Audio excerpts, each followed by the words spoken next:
આપણે આપણી જ મજૂરી કરીએ છીએ ને આપણે જીવીએ છીએ, કોઈ આવતું નથી। ત્યારે અમે બી તમારી વચ્ચે ઇન્ડિયા ગઠબંધનના એક ઉમેદવાર બનીને આવ્યા છે, એટલે અમે મોટા મોટા વાયદાઓ જે લોકો કરીને જાય છે એવી રીતના વાયદાઓ કરવા માટે નથી આવ્યા। કેમ કે તમે જોયું છે ચૂંટણીઓ આવે ત્યારે ભલભલા નેતા આવે, કાકા મામા મામી જોજો એમના માણસો આવે ને, રાતે 2 વાગે બી દરવાજો ઠોકતા છે કે નથી? અનુભવ થયો હશે તમને? રાતે બી ઉઠાડે કે આ 200 રૂપિયા લો ને કાલે આપણે મતદાન કરવા જવાનું છે ને તમારે આના પર દબાવવાનું છે। થાય છે કે નથી થતું? પછી એ રાત ગઈ અને બાદ ગઈ, મત તમે બીજા દિવસે આપી દીધો, પછી કોઈ આવે છે તમને પૂછવા? તમે સામેથી બોલાવશો કે ભાઈ આવો અમને ઝૂંપડું આપો, કોઈ આપવા આવશે? કોઈ નહીં આવતો।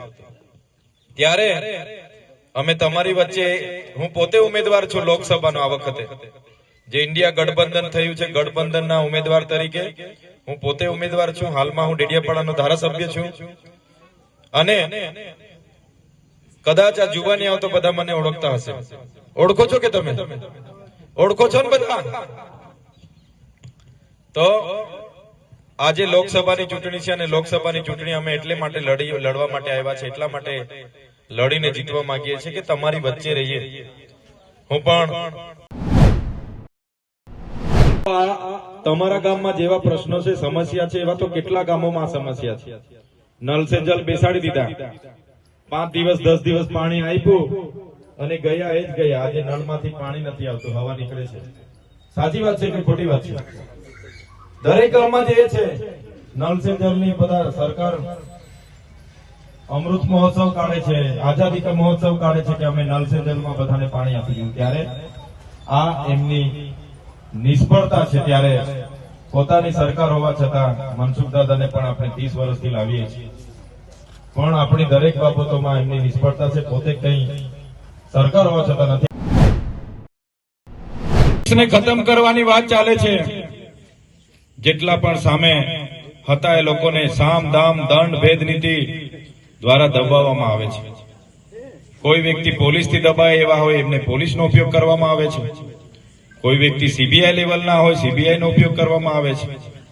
તમે જોયું હશે થોડા દિવસો પહેલા ઝારખંડના મુખ્યમંત્રી હેમંતભાઈ સોરેન, આદિવાસી એકમાત્ર દેશના મુખ્યમંત્રી હતા, એમને પણ ઈડી નો ઉપયોગ કરીને જેલને હવાલે કરવામાં આવ્યા। હમણાં 5 થી 7 દિવસ પહેલા જ આમ આદમી પાર્ટીના રાષ્ટ્રીય સંયોજક છે કે નથી?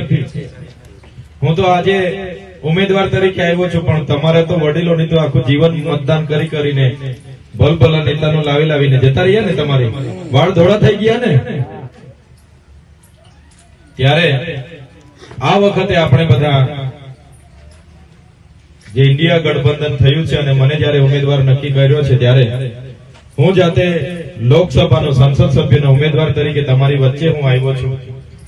અમે વાર વાયદા કરવા માટે નથી આવ્યા કે તમારું આમ કરી નાખીશું, ફલાણું કરી નાખીશું, ઢીકણું કરી નાખીશું, પણ એટલું તો જરૂર કહીશું કે જે રીતે ધારાસભ્ય બન્યા પછી લોકોના કામ કરીએ છીએ એ જ રીતના આવનાર દિવસોમાં જો તમારા આશીર્વાદ અને તમારા સહકારથી સંસદ સભ્ય બનીશું ત્યારે પણ તમારા લોકોના કામ કરવા માટે અમે બંધાયેલા છીએ। આજે તમે બધા મને ઓળખતા હશો, ઓળખો છો ને બધા?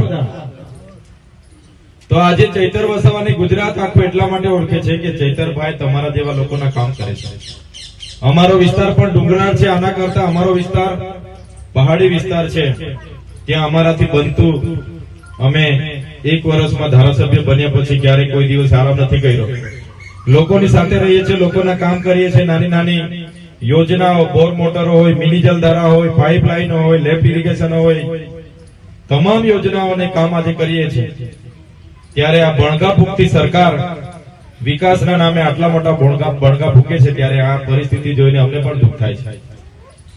ત્યારે આના જિમ્મેદાર આપણે પણ છે, એના જિમ્મેદાર ગામના આગેવાનો પણ છે, ગામના મતદાતાઓ પણ છે કે જે લોકો ને તમે જે લોકોને વાયદાઓ કરી ગયા, મતો આપ્યા, પછી પણ અહીંયા આવીને જોતા નથી, ઉભા નથી રહેતા, તો આ જવાબદારી ગામની પણ છે અને ચૂંટાયેલા નેતાઓની પણ છે.